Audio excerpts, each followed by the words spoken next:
Alors, il y a des vieilles barbes comme ça, qu'on appelle les présocratiques, qui nous semblent très lointains. Et ils le sont parce qu'on n'a pratiquement rien d'eux, d'ailleurs, au niveau écrit.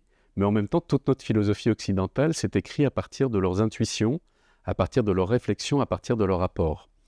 Les présocratiques nous rappellent que sans métaphysique, nous ne pouvons difficilement penser, devenir qui l'on est. Donc la métaphysique, c'est quoi? C'est cette capacité de s'interroger, de mettre toute notre intelligence sur les grands sujets, par exemple, d'où vient-on? D'où vient l'univers? D'où vient l'homme? Et donc, du coup, aussi de s'approcher de sa finalité. D'où allons-nous?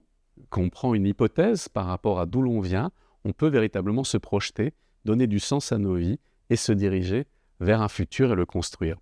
Alors, c'était à la fois des poètes. Ils étaient très proches du mythe, des contes, d'un héritage mésopotamien, égyptien, enfin, de ce qu'on pourrait appeler l'Orient. Et en même temps, ils vont inventer le concept de logos, de raison, d'intelligence, pour pouvoir rendre compte du monde.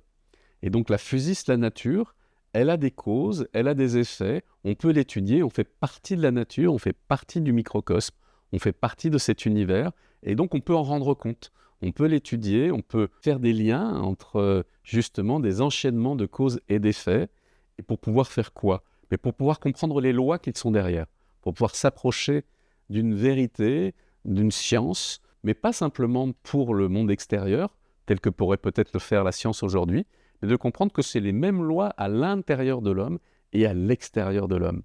Donc ces présocratiques sont totalement d'actualité, puisque c'est eux qui donnent le mouvement, la dynamique à la philosophie, c'est eux qui posent les grandes antinomies, et on les retrouve comme matrice de pensée, exercice de pensée pour tous les philosophes qui vont suivre leur dynamique.